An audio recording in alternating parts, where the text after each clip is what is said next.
if you're listening, you're a high income professional, you're a doctor, you're a business owner, you've created, say 8 figures of wealth in your life, you can convert that to 9-figure generational numbers within 1 or 2 generations, which is really wild. Welcome to the Next Level Income Show, where it's our goal to take your income, your investments, and your life to the next level. I'm your host, Chris Larson. If you haven't yet, get a copy of our book for free at our website, nextlevelincome.com. That's www.nextlevelincome.com. Just click on the book link, and I'll even send you a copy if you put your address in. On today's show, I have Blake Brogan and Rod Zabriskie of Money Insights. Blake is a wealth strategist at Money Insights, and he's an expert in using permanent life insurance strategies to improve returns and alternative investing. He has co-hosted the webinar that we have on our website at nextlevelincome.com. Click on the banking link and you can check out not only that webinar, but you can also check out a free white paper and get a free book at that place. Rod Zabriskie is the president and COO of Money Insights. He's also the co-host of the Money Insights podcast I've been on a couple times here. And he and his partner, Christian, discuss the benefits of alternative investing and business ownership. Rod has a wide variety of investments, including businesses, real estate, and a fund investment. And today they are going to join me and they're going to talk about how to use cash value life insurance throughout your life. So you can talk about using it for an emergency fund. You can use it to help pay for your children's college. You can use it for business emergencies or emergencies that come up due to things like COVID, like I did when I used it. Then you can use it for things like tax-free income and retirement, long-term care insurance, and generational wealth creation. You're going to love this episode. Stay tuned. Blake and Rod, welcome back. Always good to see you, my friends. Hey, thanks, Chris. We're always happy to be here. Yeah, absolutely. I love it. And,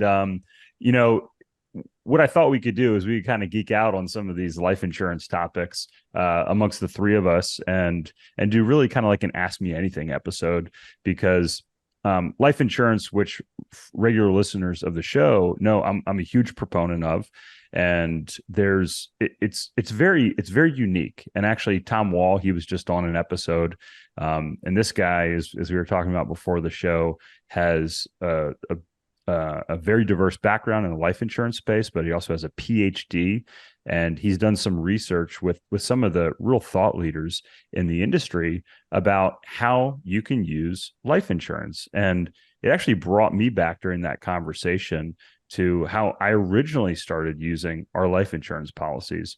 So just to recap, for anybody who this is a new topic for, I suggest you start out and go to the banking page on our website, and you're going to see a great webinar with our friend Blake up there, talking about the investment optimizer approach. And I think that's probably a great place to start here, is kind of how we really structure these policies and use these today. And then we'll talk about some of the ways which you can use cash value whole life insurance in multiple different ways, and how it's very unique. But Blake, maybe you could do a quick overview of what the investment optimizer is. Yeah, great. So the basic premise is, before people are utilizing this strategy, if you're investing in cash flowing alternative assets, typically what's happening, you build your money up in a bank account, you see an opportunity to invest, you liquidate that account, you put it in the investment. As that creates cash flow, that money's just going right back into the bank account. So you may be doing well with your investing, like what you're doing there. The missed opportunity is often your dollars really aren't doing much for you in between those deals. So that's where the investment optimizer strategy comes in. Really, it gives you a more efficient opportunity fund to fund the exact same investments that you were going to fund anyway. So you're not changing anything that you invest in.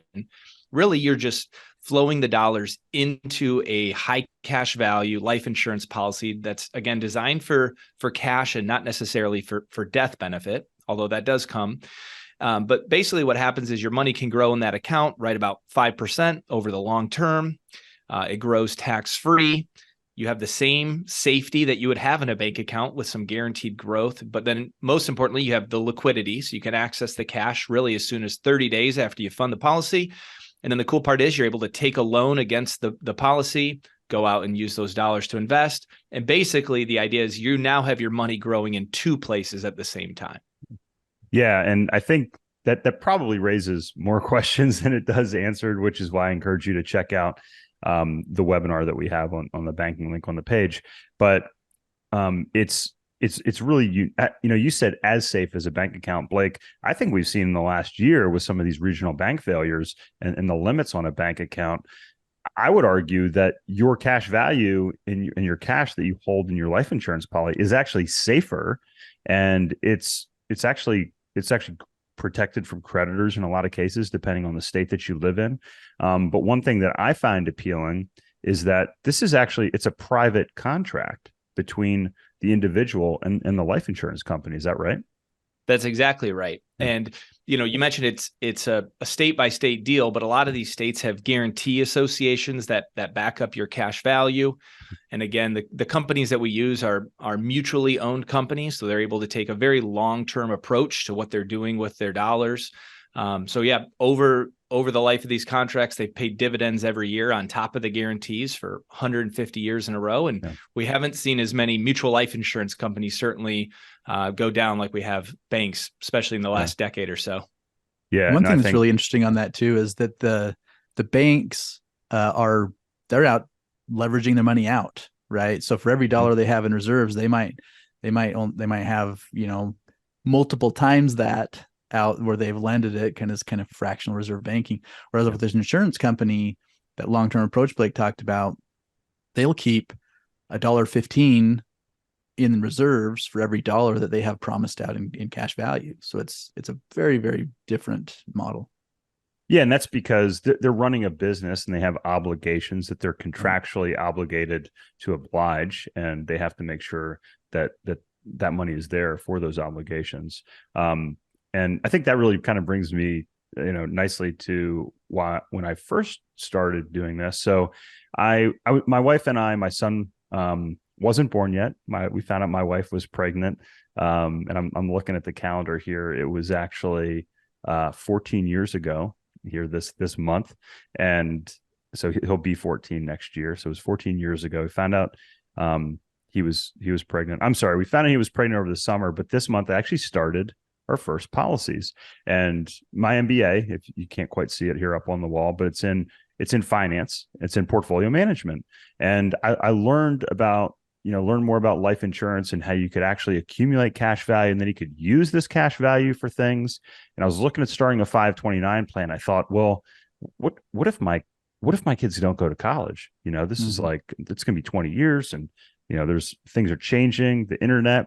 What if they get a sports scholarship? What if what are some other options? And as I did research and I learned, the places that insurance companies actually invested the cash that they had on hand, what I ultimately decided to do was I decided to allocate the bond portion of my portfolio to life insurance. And that would give me a lot more flexibility. Rod, can you talk a little bit about that? Like, investors that or individuals that may use that in a strategy, and why you would do that instead of just putting it in bonds?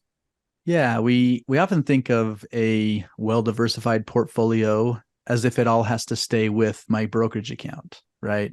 That's kind of where the terminology typically comes from. And what that means is that I have to make sure that I'm diversified across different types of asset classes, different stocks, bonds, mutual funds, et cetera, ETFs. And what I would say is that if you look beyond Wall Street, look beyond the brokerage account, then you'll actually find that there are a lot of very suitable investments that can help you diversify that portfolio in better ways than what are offered there. And so, an example, bonds are typically the piece that people will go to for that kind of fixed income, fixed return piece, creating a kind of a stable foundation, so to speak, so that then you can feel more comfortable going out and investing in more risky things, foreign stocks or other things like that, right? It's kind of balancing your portfolio. Well, bonds are consistent, right? Like, what you're getting when you buy a bond. Well, what's interesting is so are these kind of life insurance policies, and especially because of the way we design them, like Blake said, we're minimizing the costs, we're maximizing the growth of the policy, so that even like take 2 years ago when interest rates were low and had been really low for a long time, and the bond options out there were 2 to 3%, then or you could have a policy like what we're talking about, get 5% and have it be tax free. So now it's the equivalent of municipal bond like a muni in your portfolio, because now you're getting the tax benefit. But again, just very, very consistent in the way that they've produced a return. Yeah, and I think it's interesting because there are certain things that I get in my life insurance policies that I don't get with bonds. One of those things that we get to say, you don't get to say this with stocks, you don't get to say it with bonds, you don't get to say it with private equity investments like car washes or real estate, is guarantee. You get a guaranteed rate of return by the insurance company. And that's what appealed to me when I looked at it and I said, well, I want to save a predictable amount of money for my children. And a lot of people that have read my book, which if you haven't got a copy, please grab a copy for free off the website. But if you've read my book, you know my story. My father passed away when I was 5. So I had this very real knowledge that life is finite and something might happen to me before my kids reach college age, like it did to my father. And I wanted to make sure that they would have money and resources that would take care of them, regardless if I was there earning and saving for them. But also, I knew that there was a specific amount of money that would be there. So that was very comforting to me. So you get a guaranteed rate of return. So say it's like 3 or 4%. But Blake mentioned, 5.5%. Where does that additional difference come from, Ron? Yeah, it's coming from a dividend. So in a whole life policy, Blake mentioned earlier, we're using mutual life insurance companies. And all that means is that when you become a policyholder with that company, you become a partial owner of the company, which means when they declare a dividend, they pay that out. You get a portion of that, and you could have it as cash. They could send you a check, or in what we're doing is we're putting that back into the policy, create some additional compounding growth so that it turns that 3% into, right now, depending on the company, somewhere between 5 and 6% total when you combine them. And what's interesting is that while the dividend isn't guaranteed in the same way as that interest is, the companies have just been so consistent paying these out. So the companies we're using have been around for 150 plus years, and they've paid a dividend every year from beyond that. And so it would, it adjusts from time to time, primarily based on kind of what interest rates are doing. So with interest rates being up, the expectation is within the next few years, we'll see those dividend rates rise as well. Yeah.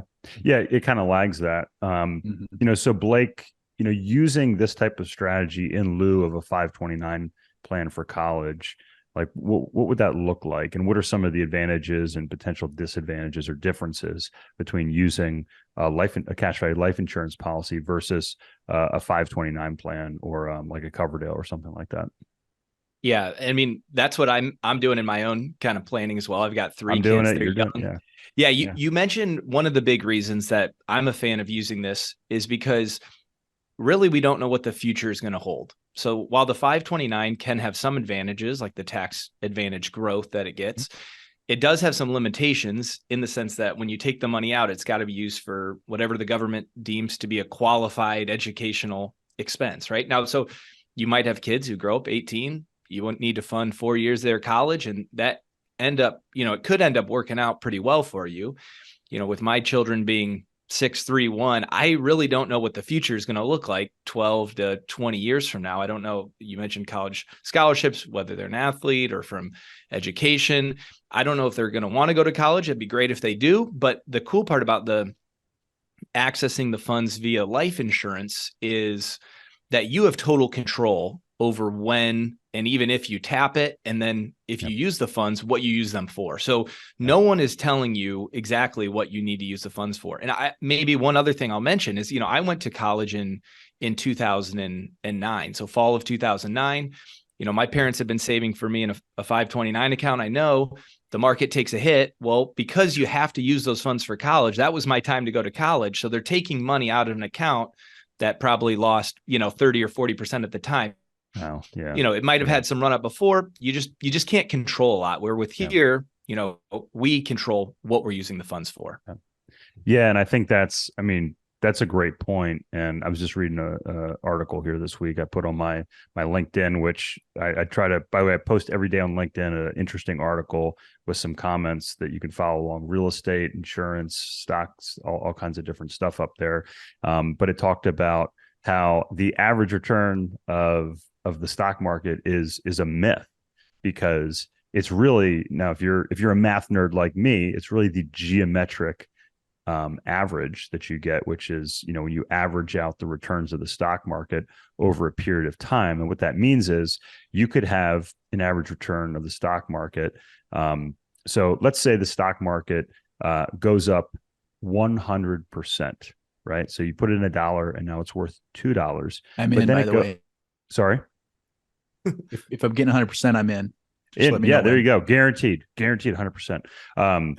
Go for that. Boom. So yeah, you put $1 in, now it's worth $2. So it's gone up 100%, but then it goes down 50% the next year. So it went up 100%, went down 50%. You add the two together. That's 50, right? 100 minus 50 is 50 divided by 2. That's 25% average annual return. But you're right back to $1. So that's just an example of how the average return of the stock market is not the actual, geometric average. So it depends largely on, how high the highs are, how consistent they are, how high the lows are. And it's what's called a variance drag that I write about in my book. And that's why I'm a big fan of anything that has more consistency, especially if it's time dependent. So, the other thing is you're limited, right, with these plans with the options. So if you're listening and you're a real estate investor, you may be interested to learn that you can take money out of your insurance policy and actually put it into, these investments. But Rod, how does that work if I'm an investor and I say, okay, I have $100,000 of cash value in my policy. You tell me I have to borrow my own money from the insurance company. So I'm paying for that money. Why put it in the insurance policy in the first place? Why not just keep the 100 and invest that on my own? Yeah, it's a great question.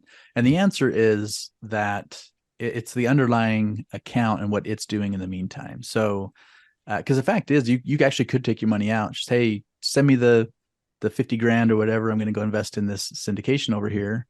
And that would work, right? But now you have less money that's sitting in the account that's growing for you, right? Mm-hmm. What if instead you say, hey, send me a loan for the 50 grand, the full 100 stays in there and continues to grow.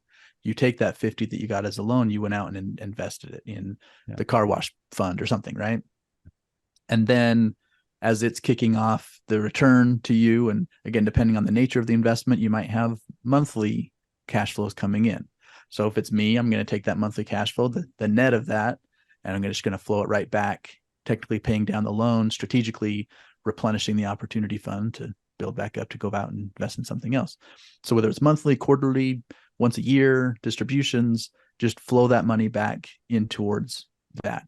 But the point is that all the while that full 100,000 stayed there and continues to grow. And so, yes, you are paying interest on that loan, right? We're not telling you it's an interest-free loan. But what happens is, as I'm flowing that money back toward the loan, I'm paying the interest as I go, which keeps it from compounding on me. So you keep the webinar, interest from compounding. Yeah, correct. That's a great point. Yeah. So, and if you go and take a look at this webinar that referenced earlier, we'll do a direct comparison. We say, okay, what if it's the exact same interest rate, right? We're not even telling you you're creating some sort of interest rate arbitrage or anything fancy like that. We're saying, hey, same 5% that I'm paying, same 5% that I'm earning. Yep. But when you take it and you say, but I'm paying simple interest on the loan while earning compounding interest in the account, over time, you just end up earning a lot more dollars and cents than what you're paying on the loan. So again, if the question is, well, why would I choose to do that instead of just taking the money and go do it? And why mess with the loan and all this stuff? Those are the reasons why you keep that growing. Like we talked about earlier, it's just keeps churning in the background. Yeah, no, I love that. And one of the analogies that I like to use, so if you buy a $500,000 house with $100,000 down, so you put 20% down, so you have a loan for $400,000, and you pay that loan for, say, 30 years. So you're paying that loan for 30 years. You're paying down the amount on principal. You're paying down the interest. But let's say your house increases in value at 3, 4, or 5% a year. So over a period of time, it goes up to $1 million in value. It's compounded. The value of your house has compounded on the $500,000 you paid and continues up. So while the loan value, that 400,000, goes down and at some point hits zero if and when you pay it off at year 15 or 30 or whatever that might be. So that's another example. So you get to keep the spread between the increase in value and the decrease in your loan balance. And it's the same thing. So if you understand real estate, you understand how whole life insurance works, and that strategy that Rod just explained. And just maybe to build on that, the beauty is, Please. We're specifically suggesting you take the loans and use it for cash flowing assets.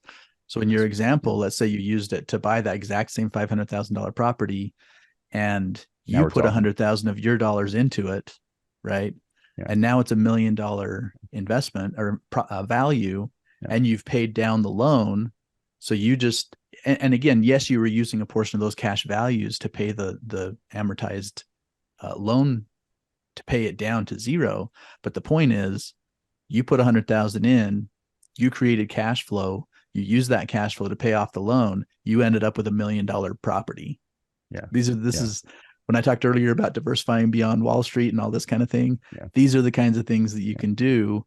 And again, I'm not saying real estate is the catch-all and you put all your money in and all this kind of stuff. Still create a diversified portfolio, but have stuff like this in there, man. Yeah, no, it's super powerful. You guys know my story. You kind of know the ins and outs of my policies. It's been powerful, but there have also been times where it's been a real safety net for me. Blake, we were talking about using this as an emergency fund, because people are like, well, I don't have enough money to do this. I can't do this and invest. And a lot of times when I talk to investors and I just inquire, like, well, do you have an emergency fund set aside? Do you have money in equity? Do you have, a lot of times in my coaching clients specifically, they'll have hundreds of thousands of dollars just spread out between old retirement accounts and their emergency fund. If they're a business owner, their working capital. One of the things, Blake, that happened is, as I look back 3.5 years ago, we were building the house that I'm sitting in today, and we're renting as we built. And I'll never forget, COVID shuts everything down. We were there. It was like, I think on Tuesday, the lacrosse coaches sent them home. I found out like they were canceling all surgeries. Then I find out that there's a rent moratorium, and I'm like, our real estate, we don't have an income coming in.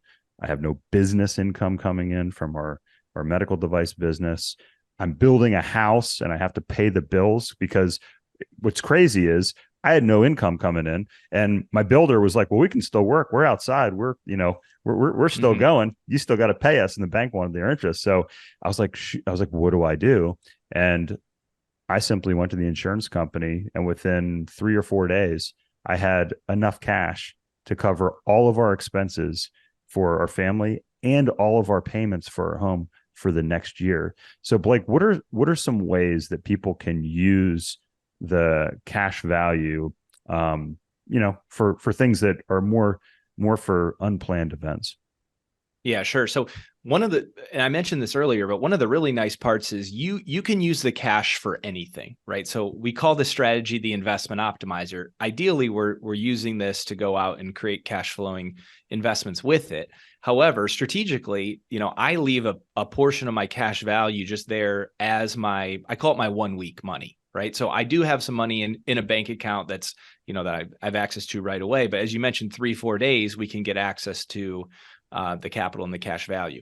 Now, the reality is everyone needs, just like the story you laid out, everyone needs an emergency fund. I think almost everyone I talk to agrees with that. However, what I've just seen from talking to, quite a few individuals is when they have money, lazy money, earning, maybe 1 or 2% now, but 0% a year ago in their bank account, they feel like, man, I am losing, inflation 7, 8, 9%. I'm losing every day by keeping money in here. So their urge is to get the money out of their bank accounts doing something productive. And again, you don't know when a COVID or a whatever, happens in life is going to come up. What I really like about just having some money here is like, yes, I have liquidity, I have safety, like I'm going to get in the bank, but I know my capital is working for me. It's earning something. Going tax free, and yet I still have all those advantages. So I think this is the perfect place for your emergency fund. Again, not every single dollar, but the large portion of dollars that you're like, hey, if I need to tap into something, this is the ultimate place to to grab it because of the reasons I just mentioned. Yeah, I think that's a great point. And it's, again, it's secure, it's private, it's earning a return that's typically at or above what you're going to get, really with like a treasury, even above, certainly above what you're going to get in like a savings or checking account, which is very nice. And like I would say for us, it's our emergency fund. I talk about in chapter 3 our opportunity fund, Rod, that you've referenced here multiple times. It's our college savings account. It also can be working capital for business. So if you say, hey, I want, maybe I only need a quarter of working capital, but I want a year's worth of working capital, you can use it for stuff like that. But then the other thing is, like, let's say you're a high income professional, you're a business owner, like, all three of us here today, our income goes up and down every month, every quarter, and you can actually invest with the ability to take money out of your life insurance policy, or using like a line of credit that I've set up, and then you can repay yourself back when you know that maybe you have a property being sold, as we do right now. I could actually deploy that capital back without missing that opportunity. Or let's say, my income goes up and down, and I can say, well, I have a really good quarter. I can stuff a bunch of cash in there. I have a leaner quarter. Maybe I have an unexpected expense. I can pull some out, so I can smooth out my personal and my business cash flows, which is really nice. Today's show is sponsored by Money Insights and their investment optimizer strategy. In my book, I share how I use this same strategy starting over a decade ago to invest my money in 2 places at one time. This strategy has been used by the wealthiest for generations for estate planning, minimizing taxes, preserving wealth, and increasing stability for their investments. Now you can do the same thing. In addition, you can build a plan to build an emergency fund, pay for college, fund a business, plan for retirement, and ultimately optimize your total financial picture. To find out more information, check us out at the banking link at nextlevelincome.com.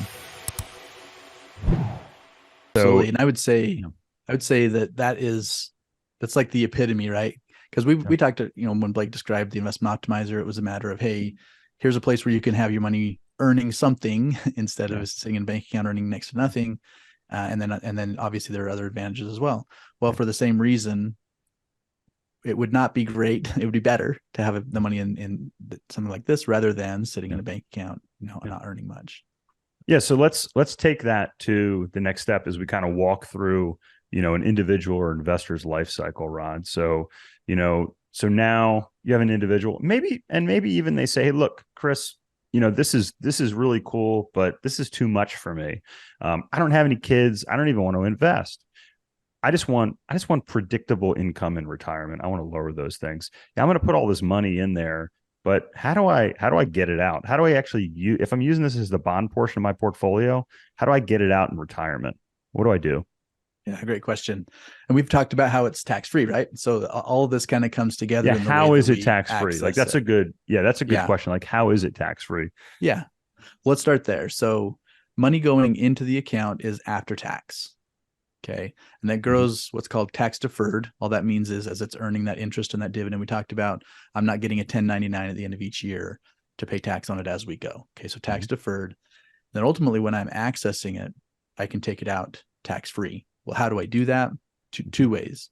So now we're in this kind of retirement phase. Maybe we have created cash flow from other investments and or traditional retirement accounts, Social Security.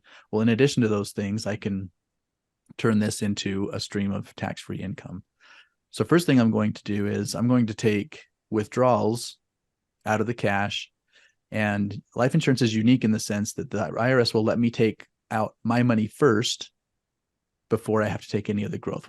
It's called first in, first out. With most other accounts, annuities and other things like that, they're tax deferred.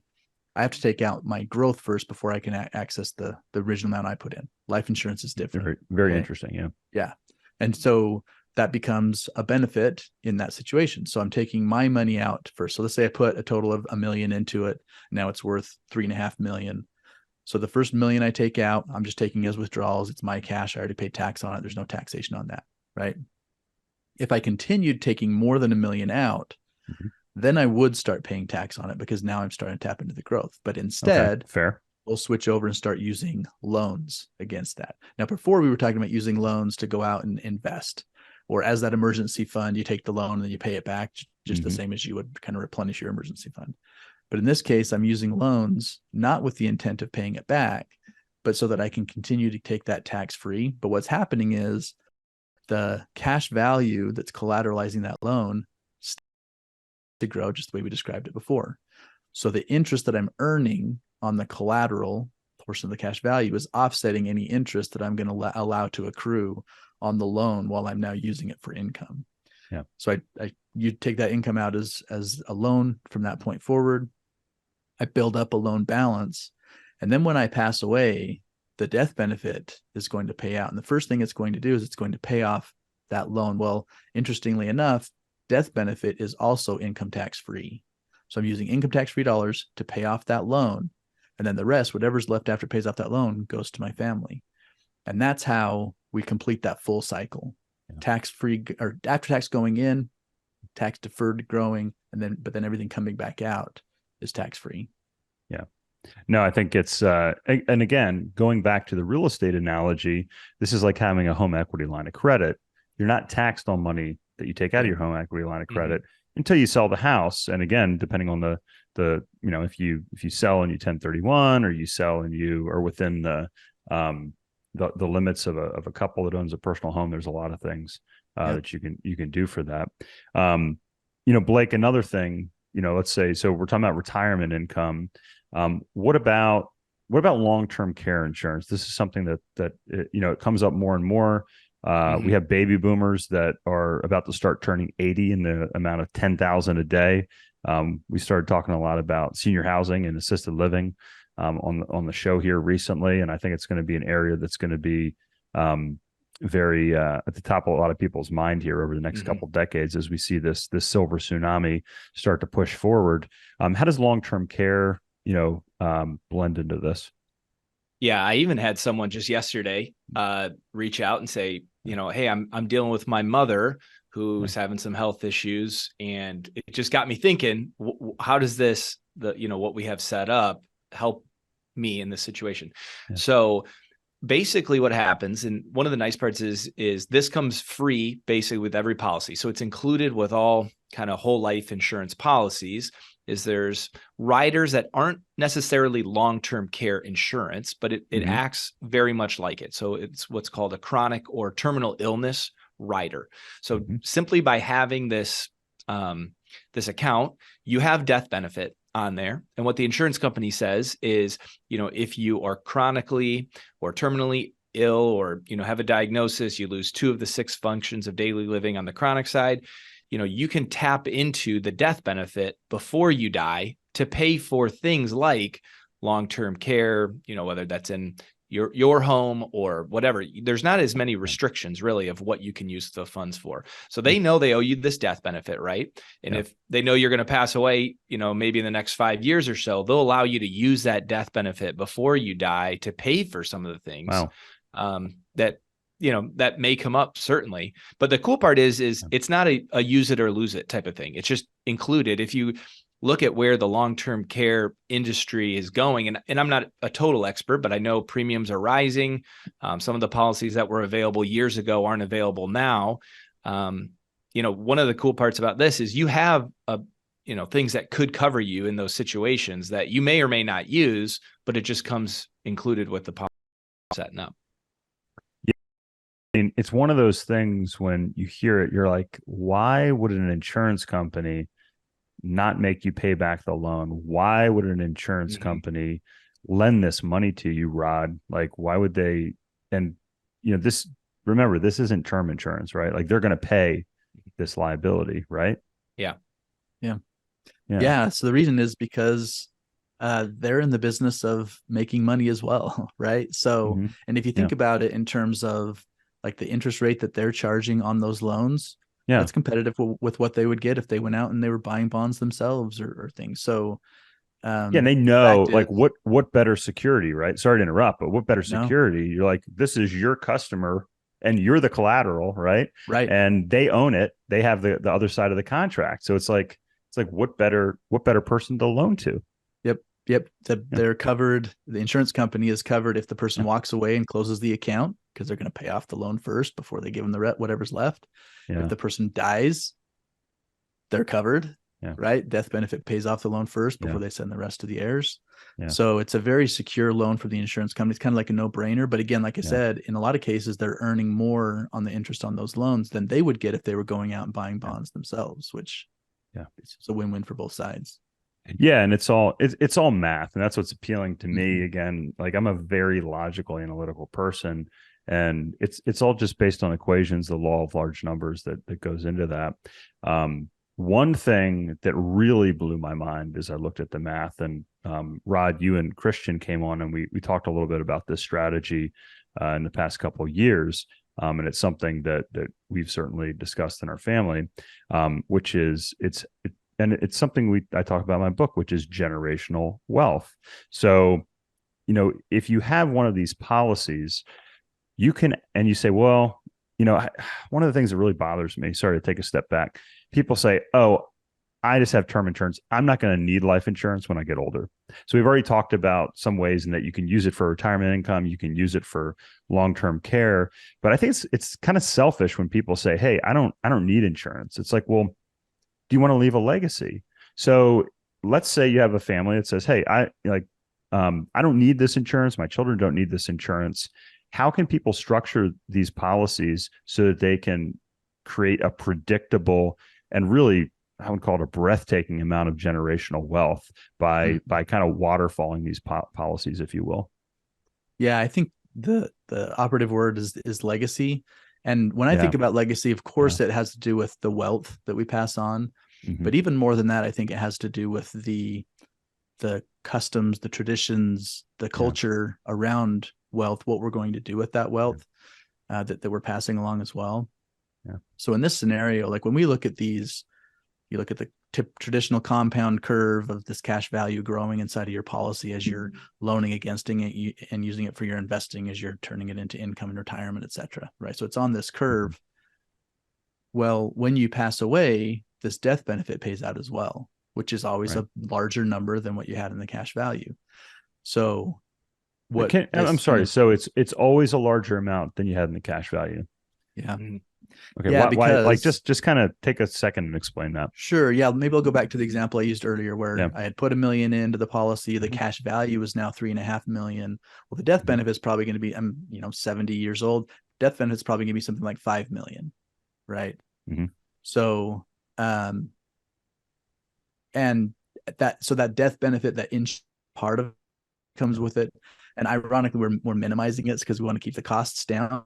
But in reality, we're not talking about small numbers here. It ends up being a pretty significant thing. So if you think about on that curve, I put the $1 million in, it grew to be $3.5 million of cash value, but then I die and that 3.5 turns into $5 million. So it's like putting your wealth on a curve, on this kind of compound curve with spikes. And then what happens, right? So going back to the legacy, you have the $5 million that's passing on the next generation. What is it going to do? It goes into a trust with specific instructions that say, take this money, put it in life insurance, use it to go out and continue to invest in cash flowing assets, alternative assets, real estate, whatever it might be. And so again, you're continuing that legacy of what you've established. And now that money is now in life insurance on your children, your grandchildren. And then when they pass away, again, another spike. So to me, when I see what people, kind of the ambitions people have and the cool things they're doing and building businesses, building real estate portfolios, they are going to pass a legacy onto their kids. This is a way to be very intentional with the way that you do it and just make it more meaningful so that, we actually did a webinar and ran some numbers on this, and the million, it changes from talking in the millions and hundreds and millions to billions when you get 2 to 3 generations down the line and you have these spikes in the wealth curve. Yeah. So what Rod just said, and it really is, like I said, it's breathtaking because within a couple generations, you can even, and these, if you're listening, you're a high income professional, you're a doctor, you're a business owner, if you created, say say 8 figures of wealth in your life, you can convert that to 9-figure generational numbers within 1 or 2 generations, which is really wild. And it also makes you think that the wealth that's out there by the wealthiest families that have been around, their wealth is hidden. It's protected. It's hidden in life insurance contracts. It's hidden and protected inside of trusts. So there's really no way to know how much a lot of these families really are worth, unless they tell you and do that. And this is another rule and another thing that really wealthy families do, is that you take that capital, you grow that capital, and then if, like Rod just said, you're using that capital from your life insurance to invest in real estate, and then that real estate and these businesses are generating income. Well, the numbers we're talking about, that's significant income that flows into the trust that can provide a tremendous lifestyle for, your family, your heirs, the causes that you really believe in the future. And it doesn't even touch the seed capital that you put into it. Yeah. One more, that legacy that you're passing on, a lot of times it is in the form of a business, in the form of real estate. Yeah.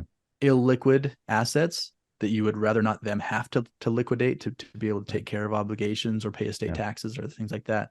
That's another benefit that life insurance has, is it's cash. In addition to these other places, which is probably where the bulk of the wealth is coming from, you have cash so that you can pay the estate tax. You can carry forward in the operation of the business and or the real estate without having to start liquidating things. So that's another huge benefit to me on what life insurance can do in the transfer of an estate. Yeah, no, it's fantastic. And this has been fun having this conversation because, we've kind of walked through how life insurance can be a tool, a very unique tool, going from, when you're starting out, as an individual, starting a family, using it as an investor, using it for college savings, using it for an emergency fund, using it for retirement income, using it for long-term care expenses, and then ultimately leveraging it to create generational wealth, which, if you're listening, and I know I've had this conversation with so many investors, it is really important to leave behind that legacy. So on that note, gentlemen, any final words before we wrap up for the audience here today? I think the last thing I'll kind of leave it with is you mentioned the idea of a tool. This is a tool. I love that word. And it just gives you all the options. So it gives you, as the business owner, the investor, the wealth creator, total control. And what I love about it is you're not choosing between this and another strategy, right? No. All the things that you want to do, this tool will just enhance you doing what you're good at investing at, the wealth that you're able to create. So that's what I get excited about. It's, again, we call it the investment optimizer. It's really just a way to optimize all the things that you are already planning to do anyway. So that's where I get excited.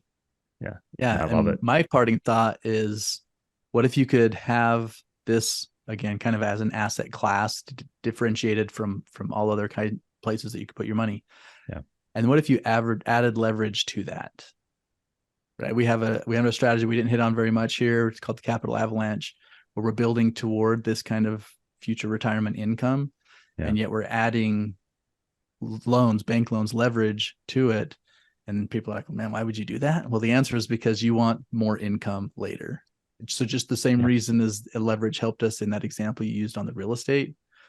Same thing here. It adds, it amplifies, it enhances the benefits that we're talking about here. We just get more benefit on the back end by doing it in a conservative way, right? We're not talking about going crazy with it, but being smart about it, but still using it to your advantage. And that's another element of what we can do with it.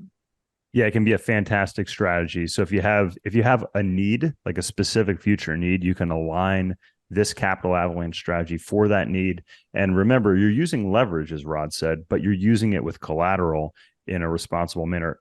Again, much like real estate in with respect to leverage, and banks like to loan against that because it's quite secure. Gentlemen, it's always fun catching up.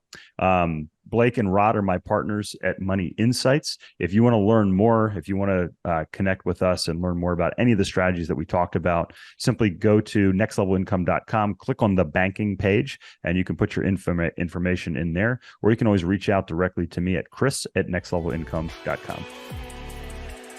Hey, Chris here again. I hope you found this episode valuable. Now, I have one more thing to gift you.